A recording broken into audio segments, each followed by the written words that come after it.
नमस्कार मित्रों, मैं आपका astro friend astro Om Prakash astro divine light की इस विशेष श्रृंखला में मैं आप सभी का बहुत बहुत हार्दिक अभिनंदन करता हूं। मित्रों, हमारे पिछले वीडियो को जरूर आप जाके देखिए। मित्रों, हमने राहु की एनर्जी को हमारे ज्ञान भाव से कर्म भाव तक किस तरह से हमने डिकोड किया है। आज हम केतु की एनर्जी को डिकोड करने जा रहे हैं। जी हाँ मित्रों, ये हमारे पास्ट लाइफ की एनर्जी है मित्रों, और किस तरह से लाभ भाव से सुख भाव तक की जर्नी हमारे ऋषि मुनियों के द्वारा इस केतु की एनर्जी को डिकोड करने के लिए जो उन्होंने विशेष प्रयास किया, आज हम इसी टॉपिक को लेकर के आपके बीच उपस्थित हुए हैं। मित्रों,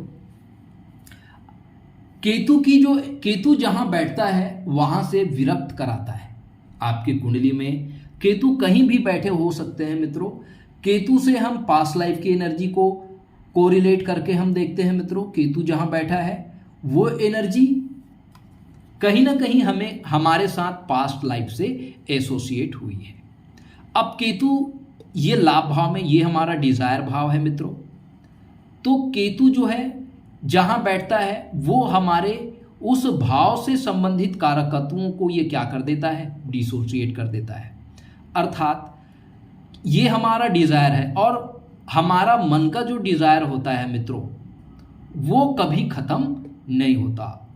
ये आखिरी सांस तक हमारी इच्छाएं जो है वो हमसे जुड़ी होती है, और इन्हीं इच्छाओं के कारण जो लाइफ में जो साधना हम नहीं कर पाए थे ज्ञान प्राप्ति के दिशा में, क्यों केवल हम सोचे थे कि हमें परमार्थ के कार्य करना है। क्योंकि हम पास्ट लाइफ में माया मोह में, पुत्र मोह में, पत्नी मोह में, कुटुंब परिवार के मोह में हम फंसे होने के कारण हमारी जो डिजायर है, हमने जो मोक्ष प्राप्ति और परमार्थ प्राप्ति के दिशा में जो हम प्रयास किए थे, उन चीजों तक हम नहीं पहुंच पाए। तो ये जो केतु की जो एनर्जी है मित्रों, तो उसी को हमें क्या करना है, साधना करना है। केतु है ही साधना के कारक, मोक्ष के कारक, ज्ञान के कारक, धर्म के कारक और अध्यात्म के कारक।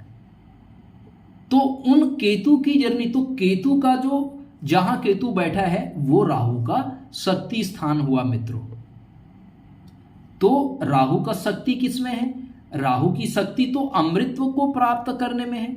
जब भगवान विष्णु की हाथों जब राहु ने अपनी माया से जब अमृत पान कर लिया, तो राहु क्या बन गए, शक्तिशाली बन गए। तो राहु की जो शक्ति स्थान है वो अमृत प्राप्त करने में है, मोक्ष प्राप्त करने में है। तो निश्चित रूप से ये जो राहु केतु का जो एक्सिस है मित्रों, वो निश्चित रूप से ये साधना के द्वारा किस तरह से हम उस परमार्थ की प्राप्ति कर सकते हैं, भगवान श्री हरि विष्णु के हाथों मोक्ष गति प्राप्त कैसे कर सकते हैं, आज इन्हीं एनर्जी को हम डिकोड करने का प्रयास करेंगे। तो राहु का जो गेन, केतु का जो गेन हुआ मित्रों, केतु का गेन ये तो व्यय भाव में है।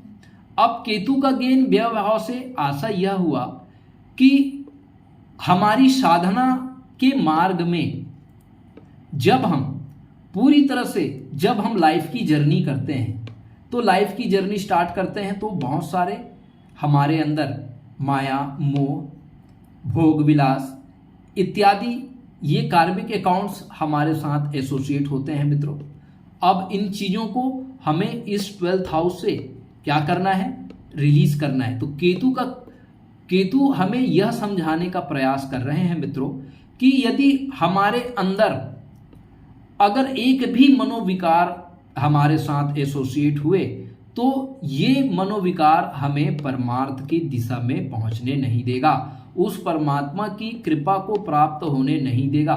तो केतु का गेन है हमारे अंदर के तमाम प्रकार के मनोविकार को क्या करना, रिलीज करना। अब केतु का गेन, राहु का तो साधना हुआ, तो साधना का मतलब ही है कि हमारे मन के अंदर जो पाए जाने वाले मनोविकार है उस मनोविकार को हम क्या कर सके, दूर कर सके मित्रों। अब केतु का पराक्रम, केतु का पराक्रम क्या है? केतु का पराक्रम तो हमारे सेल्फ को इंप्लीमेंट करने में है, हमारे मान सम्मान में है, हमारे अहंकार में है, हमारे आत्मविश्वास में है, हमारे भौतिक सुख सुविधाओं में है, हमारे सुख में है, शारीरिक सुख में है। तो केतु जो है अब क्या करेगा? तो केतु का पराक्रम है, अब केतु जो है वो आत्मा के भाव में आ गया। और आत्मा के भाव, क्योंकि हमारे अंदर जो मनोविकार पूर्व जन्म से एसोसिएट हुए हैं, उन मनोविकार के कारण फिर से हमें क्या लेना है? जन्म लेना है केतु के माध्यम से। लेकिन वही क्या होगा? राहु का भाग्य होगा। अब राहु का भाग्य क्या है? राहु का भाग्य, राहु तो माया है। अब राहु के अंदर फिर से वो सांसारिक सुखों को भोग करने की इच्छा है, इसीलिए फिर से उस जातक का क्या हुआ? जन्म हुआ। अब केतु का सुख किसमें पड़ा हुआ है मित्रों? अब फिर से उन मटेरियल चीजों को जो पास्ट लाइफ में हमारे साथ एसोसिएट हुई है, तो उन चीजों को हमें फिर से क्या करना है? भोगना है। फिर से जन्म होने के बाद कुटुंब, केतु का सुख है कुटुंब परिवार का देखभाल करना, कुटुंब परिवार का परवरिश करना। फिर से हम उस संसारिकता, उस माया मोह से जुड़ करके परिवार फिर से हमें प्राप्त होता है मित्रों, और उन परिवार का पालन पोषण करना, उसके अच्छे एजुकेशन, अच्छे स्वास्थ्य और समाज और परिवार के कल्याण के लिए कार्य करना, ये फिर से हमें ये लाइफ की जो जर्नी है वो शुरू करनी पड़ती है मित्रों। तो यही तो राहु का कर्म है। तो राहु का कर्म क्या है? राहु का कर्म तो माया मोह है। राहु जो है वो फिर से हमें धन के प्रति आसक्ति पैदा करता है। फिर से हम क्या करते हैं? धन जुटाते हैं अपने परिवार के भरण पोषण करने के लिए। फिर केतु का ज्ञान, केतु का ज्ञान तो पराक्रम में है। अब हम एफर्ट करते हैं किसके लिए? साधना के लिए। हम एफर्ट करते हैं भौतिक सुख संसाधन के साधनों को इकट्ठा करने के लिए। तो ये राहु का क्या हुआ? ये राहु का गेन हुआ मित्रों। तो केतु का जो ज्ञान है, तो केतु के ज्ञान के लिए जो हम एफर्ट करते हैं, पराक्रम करते हैं, वही तो राहु का गेन हुआ। तो जो हम एफर्ट और पराक्रम के माध्यम से जो अपने परिवार के लिए भूमि, भवन, वाहन, सुख सुविधा की जो हम व्यवस्था करते हैं, वही तो राहु का गेन है। अब केतु का हम दुख का यदि बात करते हैं, केतु से ये छठवा है, तो केतु का दुख राहु का व्यय हुआ मित्रों। अब केतु का दुख क्या है? अब केतु का दुख यह है मित्रों कि अब जो चीज हमने केतु के माध्यम से या पास्ट लाइफ से जो चीजें हमारे साथ एसोसिएट हुई है, हमारे अहंकार के रूप में, हमारे कुटुंब परिवार के मोह के रूप में, या स्व अर्जित जो हमने भूमि, भवन, वाहन जो अर्जित की है, तो इस माया मोह के रूप में जो हमें दुख प्राप्त हुआ है, उन दुखों को इन राहु की ऊर्जा के माध्यम से, ये राहु से कौन सा भाव है? 12th है।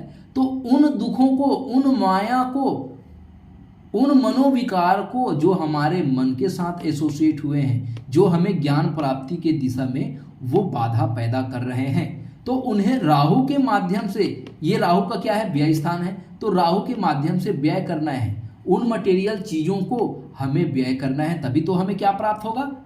ज्ञान प्राप्त होगा। और राहु को तो वो जब ज्ञान प्राप्त होगा तभी तो हम माया के माध्यम से उस मायापति भगवान विष्णु जो अपने हाथ में अमृत कुंड का घड़ा लिए हुए खड़े हैं, इस शतभिषा नक्षत्र के माध्यम से, तभी तो हम अपने चतुराई से, अपने बुद्धि से उस अमृत कुंड के घड़ा को हम प्राप्त कर सकते हैं और अमृत पान करके अपने इस जीवन को हम क्या बना सकते हैं, सफल बना सकते हैं मित्रों। और जो ज्ञान प्राप्ति के लिए हमारा इस जीवन में, इस मानव जीवन के रूप में जो अवतरण हुआ है, उस मानव जीवन के उद्देश्यों को हम पूरा कर पाएंगे मित्रों। तो इस तरह मित्रों आज हमने राहु केतु एनर्जी एक्सिस, ज्ञान और लाभ भाव के माध्यम से हम लाइफ की जर्नी को डिकोड करने का प्रयास किया है मित्रों। यदि हमारा यह प्रयास आपको पसंद आता है तो हमारे इस चैनल को लाइक करिए, शेयर करिए, सब्सक्राइब करिए मित्रों। आप बड़े धैर्य और सहनशीलता के साथ हमारे इस सेशन को आप आत्मसात करते हैं मित्रों। परमात्मा आपको स्वस्थ रखे, आनंदित प्रदान करे, आपकी मनोकामना पूर्ण करे मित्रों। प्रणाम, नमस्कार।